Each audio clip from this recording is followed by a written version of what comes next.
Thank you very much for the honoring presentation, dear Chairman. Today I will be presenting uric acid stone disease, its therapy and patient compliance, bearing in mind that there is a very high recurrence rate reported for this disease. As all publications report, uric acid stones comprise a 10 to 15% of all urinary stones. This number rises up to 20% in certain countries.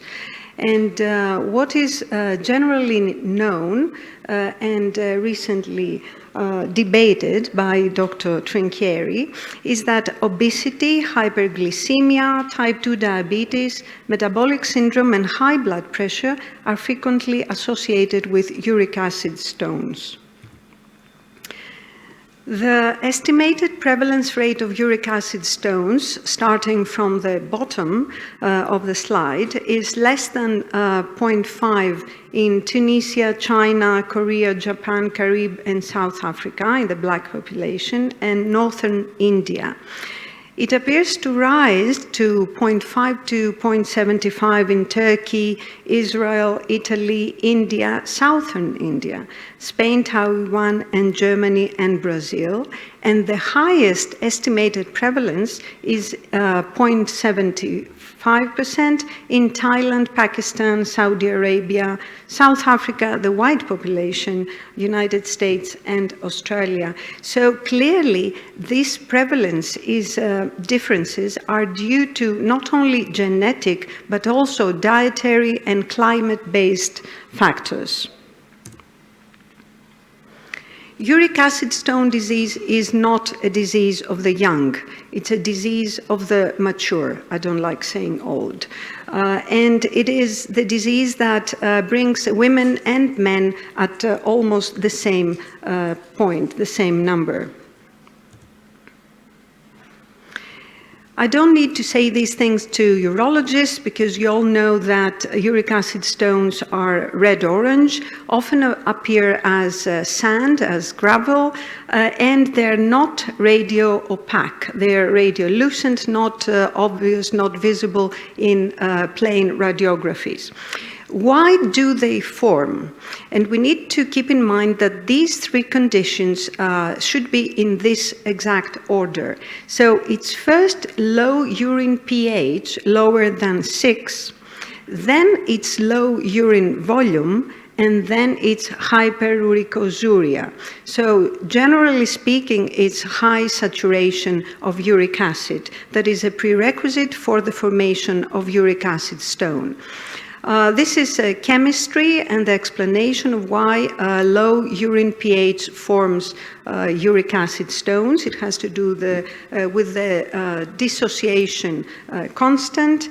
So below 535, uric acid becomes practically insoluble. So let's just mention a few conditions under which low urine pH may happen. It may be caused by a decreased urinary ammonium excretion. Insulin resistance was already mentioned, or gout. It may be the cause that we have an increased endogenous acid production, metabolic syndrome, exercise-induced lactic acidosis. It may be an increase from acid intake, high animal protein intake, or an increased base loss from a chronic diarrhea. Low urine volume may be caused by numerous clinical conditions, of course, dehydration, very high temperature, chronic diarrhea, again, other syndromes, bowel syndromes. And hyperuricosuria may be caused mainly by chemotherapy, myeloproliferative disorders, endogenous overproduction like enzyme defects, dietary excess, of course, gout, or hypercatabolism. So with this distinction, we know that there can be idiopathic uric acid stones that are usually associated with diabetes, with metabolic syndrome and obesity. It can be acquired, which has to do with certain genetic defects, with persistent diarrhea, irritable bowel syndrome, with cancer, the high cell turnover, the tumor lysis syndrome, with low urinary volume and hypocitraturia. Congenital is the one that has to do with Lesch-Nyhan syndrome and type 1 collagen storage disease.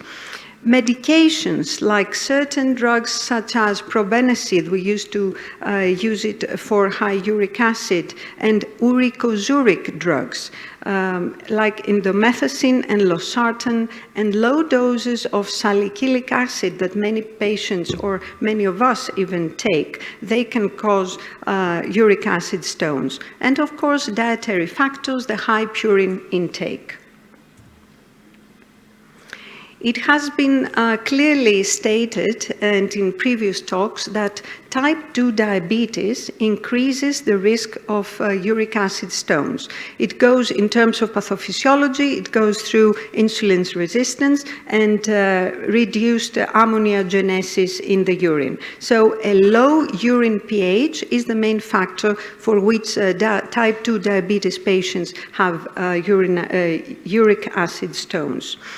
It seems that when a patient has a recurrent uric acid stone, and especially if he is overweight, there is a high recommendation for him to be checked for type 2 diabetes or for components of the metabolic syndrome. And uric acid stones are a very high prognostic factor for chronic kidney disease in kidney stone formers. So apart from other traditional prognostic factors such as hypertension and diabetes, when a patient has recurrent uric acid stones, he's at very high risk of developing CKD. The guidelines, the EAU guidelines, have put down very eloquently and methodically all the diagnostic algorithm about uric acid stones. So I don't need to go into details about this. And also the treatment algorithm is there for all of us to consult at any point. What I would like to point out is that there have to be these driving forces for someone to form uric acid stones. It has to be aciduria first, it has to be decreased urine output, it has to be hyperuricosuria. While at the same time, when a patient just has hyperuricosuria, he does not necessarily form uric acid stones. He usually makes calcium stones, which is not the same as uric acid stones. So let me say a few words about treatment. Reduction of urinary uric acid supersaturation, that's the key point of treatment. So alkalinize the urine, increase pH above 6.5 by giving potassium citrate, magnesium citrate, anything that is available and does not cause problems or adverse effects to the patient. Increase urine volume above 2.5. This is not very difficult to do. And reduce uric acid concentration in the urine. When we're talking medical treatment, apart from the alkalinization agents, we're talking allopurinol or febuxostat, which are the uric acid lowering medications. This treatment has to go long-term. This is the long-term chemoprophylaxis for the patient. So it's long-term alkalinization of urine. It's long-term task to maintain the urine between 6.5 and 7, and very difficult task. It's long-term that the patient has to take the hypouricosuric drugs, and sometimes there is a combination that is recommended together with tamsulosin in order to favor a spontaneous passage of the stone. Some publications, some authors maintain that even large uric acid stones can be dissolved in patients who comply with therapy. But they're talking long-term compliance. And on top of the medication, lifestyle changes and dietary changes have to happen. So low intake of purine-rich diets, low intake of animal protein, high intake of fruit and vegetable, high intake of water, liquids, control body weight and hypertension, and treat diabetes. It was mentioned yesterday, this relatively new but not very favored drug for diabetes, which is called pioglitazone. It belongs in the thiazolidinedione group of drugs, is probably the only drug we know so far that can lower urine pH.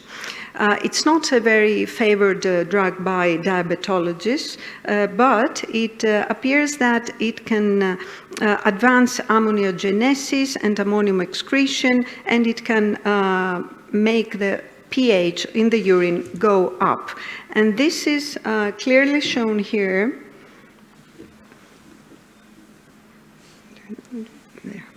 So they had the urine acid go down, serum uric acid, and they had the fractional excretion of uric acid go up for the group that was on pioglitazone.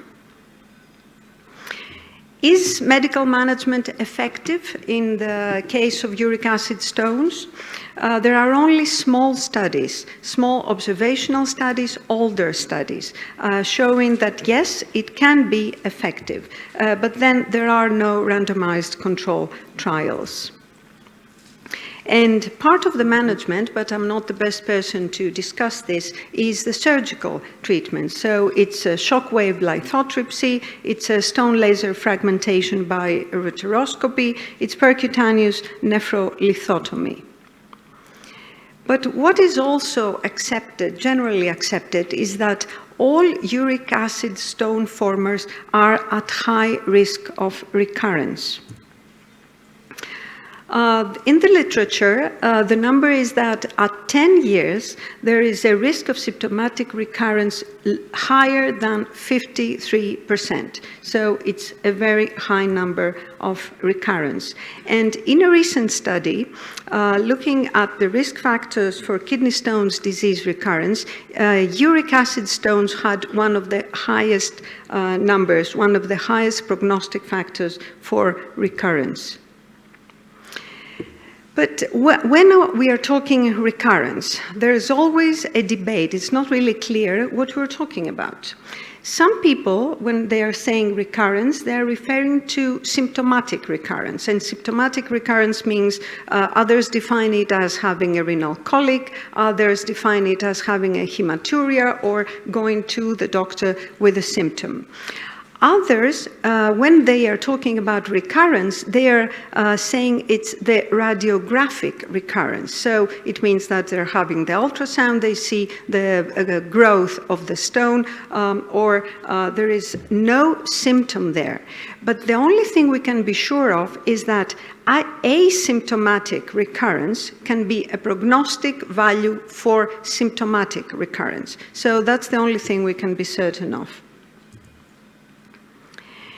And uric acid stone disease has a high recurrence. Why is that? I think when we look back at this very nice diagnostic algorithm, it's quite clear why we have a high recurrence. Because there are conditions that we cannot practically deal with. There are conditions that cannot be treated. And of course, I'm not referring to this green block here, because when you have a myeloproliferative disorder, you can treat it and it might go away, and then you will stop taking the medication and then you might stop making uric acid stones. Same thing with tumor lysis syndrome. But when you have hyperuricemic, hyperechosuria, or when you have these genetic deficiencies, and when you have insulin resistance, ADPKD, when you have insulin resistance due to metabolic syndrome or exercise-induced lactic acidosis, this could go away there. Or there's not much you can do. So there is some heterogeneity. There are multiple causes that cause uric acid stones. So it's not really clear which can be treated or modified and which cannot. So we have a diverse group of uric acid stone formers with different results according to the etiology of the disease. And some conditions are not modifiable. So we might have some improvement and we might not in other situations. So medical reasons for recurrence are definitely the multifactorial nature of the disease, the comorbidities, and the lack of patient compliance. I've already said that all this treatment has to go on for a long time. What about surgical reasons for recurrence? And I'm sure you all urologists are more appropriate to discuss this. What about incomplete retrieval after fragmentation, after stone fragmentation? I'm sure there is some point there. So, ladies and gentlemen, to prevent recurrence of uric acid stones, we need to treat consistently, continuously, and probably for life. Thank you.